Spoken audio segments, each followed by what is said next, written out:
Hi guys, it's your Island Girl and I'm back with another reaction video for you today. And today I am reacting to 20 German words American use all the time. All right, and I'm getting this from Feli from Germany. I hope I said her name correctly. I'm sorry if I butchered it. Go over and show her some love. The link will be in the description below. So 20 words that we use in America on a daily basis that are actually German words. So I'm here to find out. Maybe it's not just, maybe we use it in Jamaica as well. We're going to see. So come on in, rock back with a smile on your face and enjoy.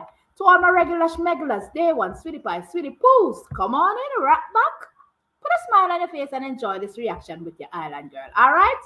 Without further ado, let's get into this video because I want to see what 20 words that we use on a regular. That means I'm speaking German. Okay, here we go now. You have definitely used these words before in English, maybe even on a daily basis, but did you know that they're actually German? Okay. Stop blotting out. Hide in the skyline or something. Hello, servus, and welcome back to my YouTube channel. My name is Felicia. I'm originally from Munich, Germany, but I have been living in Cincinnati, Ohio, off and on since 2016. Okay. So a few weeks ago, I made a video about 20 English words that we use in German, and a lot of them actually have a completely different meaning in German than they do in English, like old-timer, just to give one example, which refers to an old person in English, but to German speakers, an old-timer is a vintage car. Check out the video to find out about the other 19 English words that we use differently in German. But today I'll talk about the opposite, basically, so about German words that are used in English. Okay. There aren't nearly as many German words in English as there are English words in German, but there are actually more than you would think. And a lot of them are words that people use all the time, but they don't really know that it's a German word.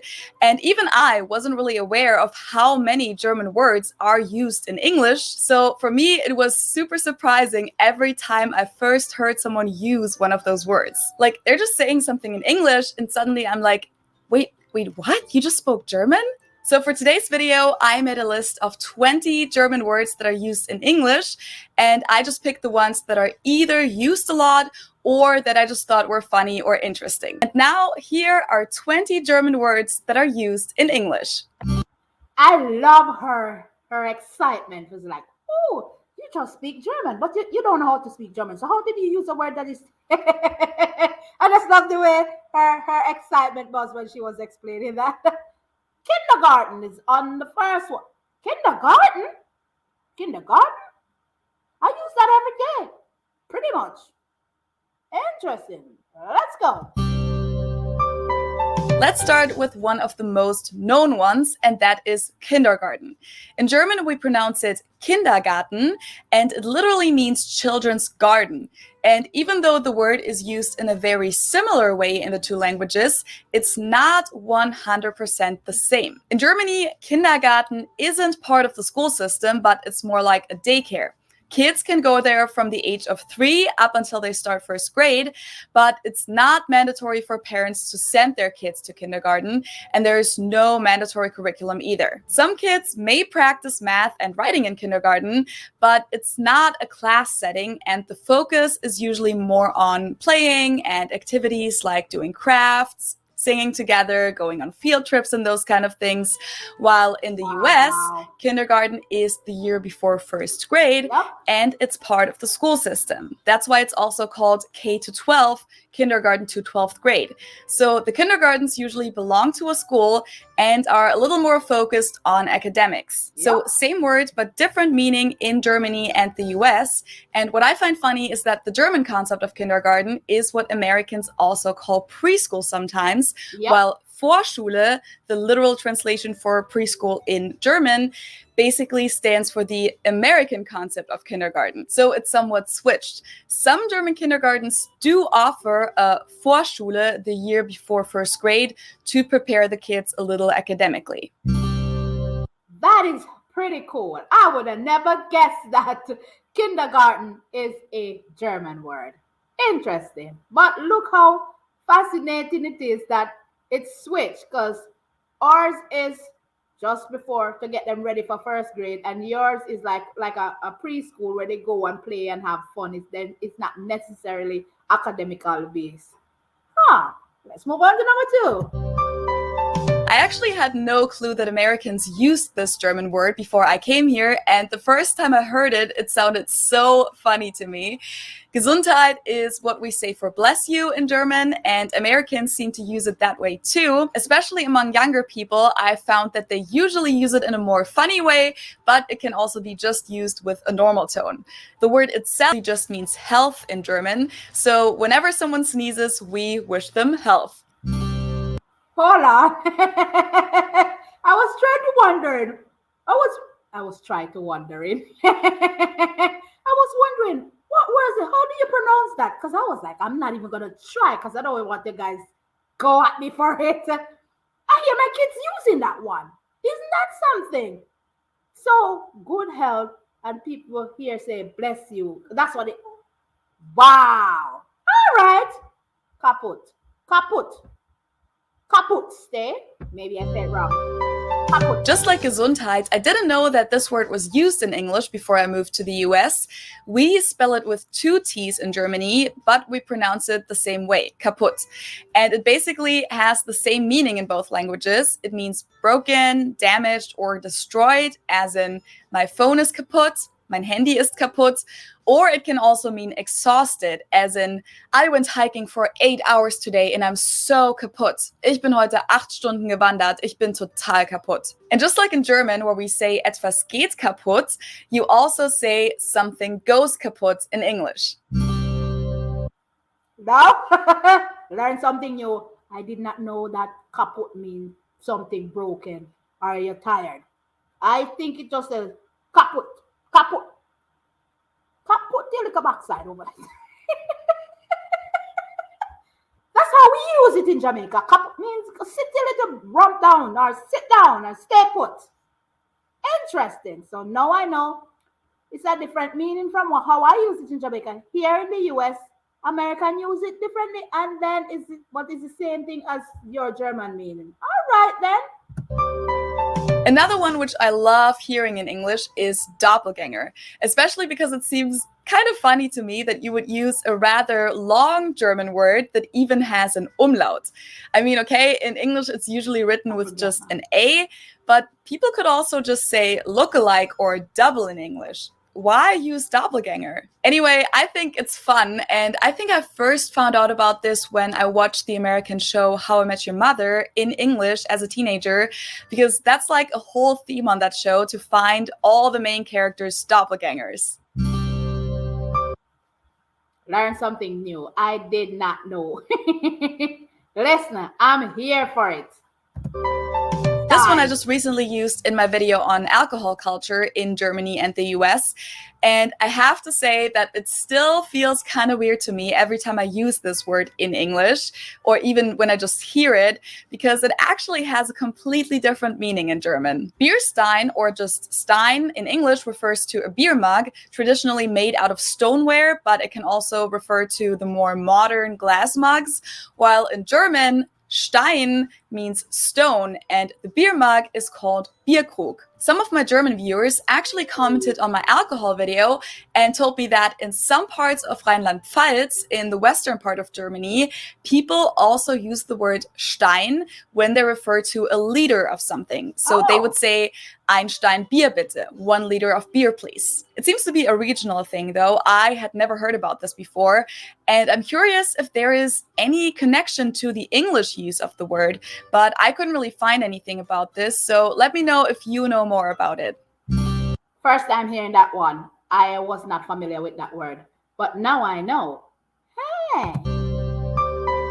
The next one is Spiel, and even though this has a different meaning than the word does in German, I really like the English meaning because we don't really have a German equivalent for it. In English, Spiel is a kind of speech, especially one that is long and spoken quickly and is intended to persuade the person listening about something.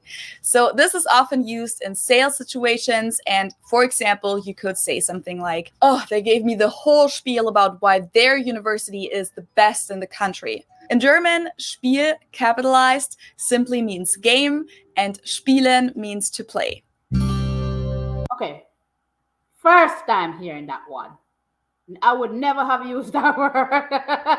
But interestingly, it's a German word.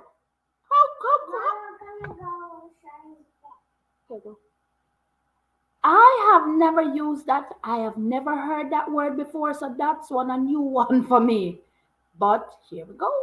They're speaking German. Stool is number 7. Let's see. This one is not exactly a loan word from the German language, but it does have Germanic origins, and I included it in this list because I personally think that it sounds exactly like the German word Stuhl, but it's actually a so-called false friend because it has a different meaning in the two languages. Okay. Stuhl in German is a chair, while Stool in English is what we call Hocker in German. Kind of similar, but not quite the same thing. Okay, I see where she went with that one. Dachshund. When Americans first used this word with me, I had no clue what they were talking about because I wasn't familiar with the word, and I also couldn't tell that it was supposed to be a German word with the English pronunciation, but now I know that Dachshund can be used in German as well, but it's actually more common to call the dogs Dackel in German. Literally, this compound word consists of Dachs, badger, and Hund, dog. A badger dog, basically. And this is because the dogs were traditionally supposed to crawl into burrows and look for badgers. So look at that. Because when she said, I'm like, that's a breed of dog here.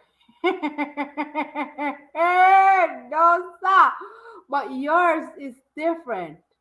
Isn't this something, guys? This is really interesting.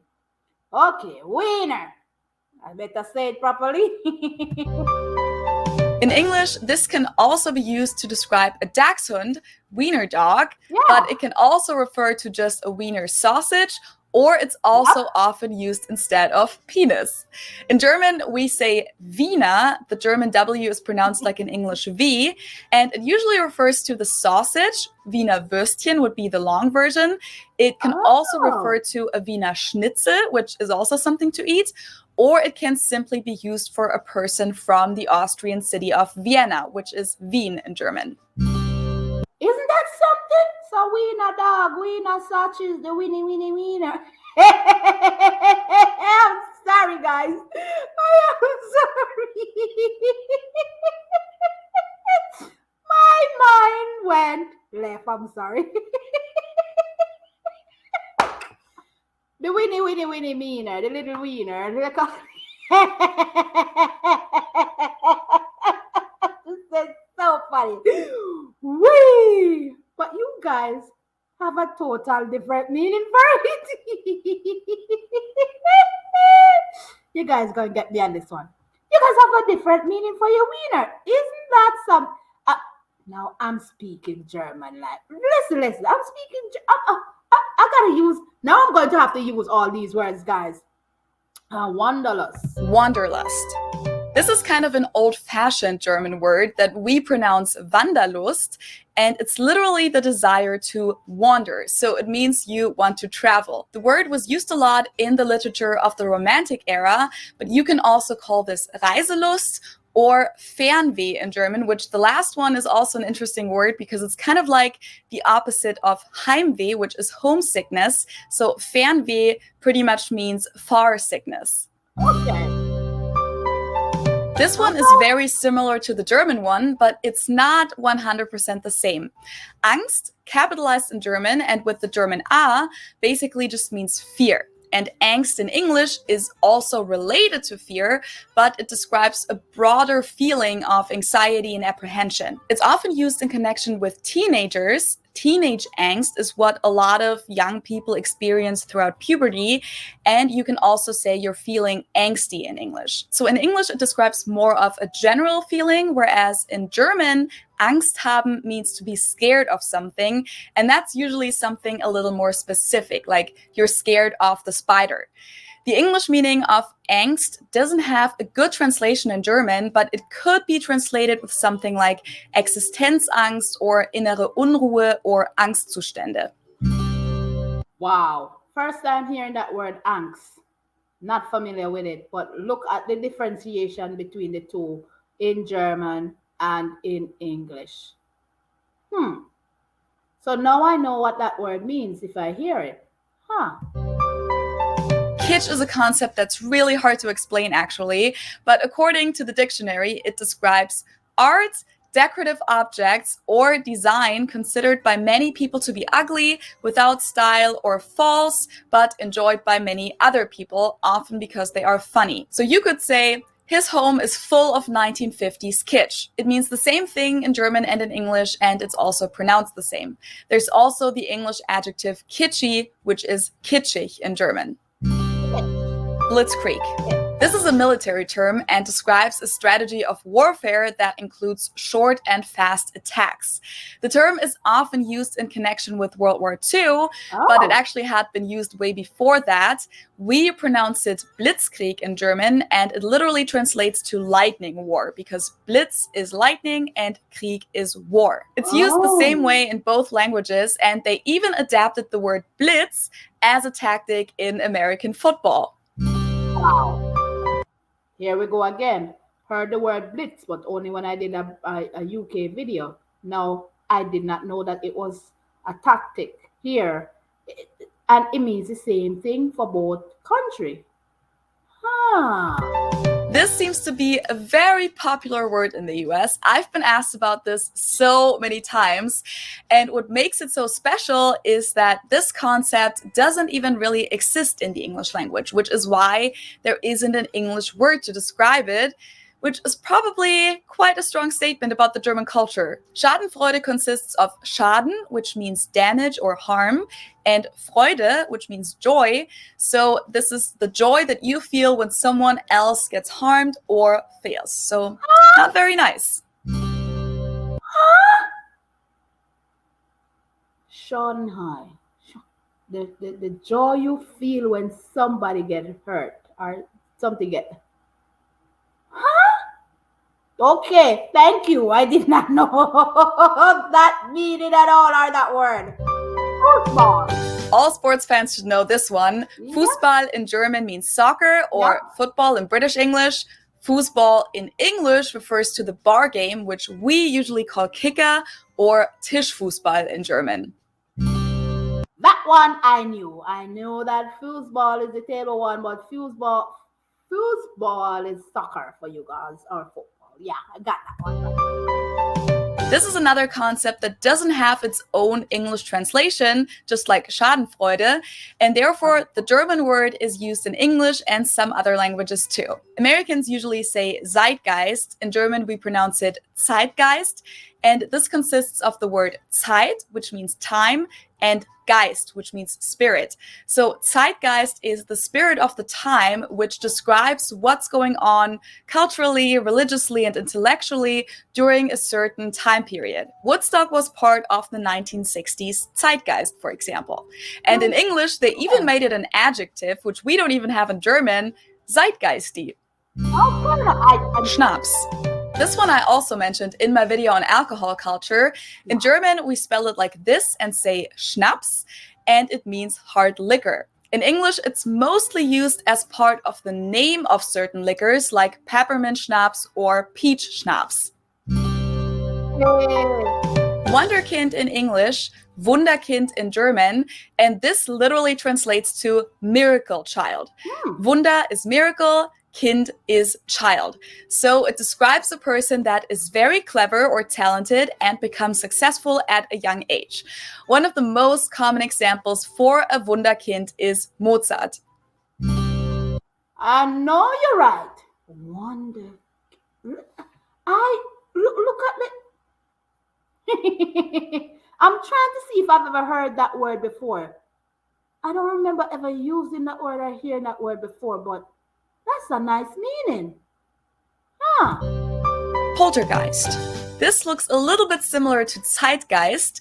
Poltern means to clatter, and Geist means ghost or spirit, and this particularly describes a ghost that makes noises in the house and moves objects.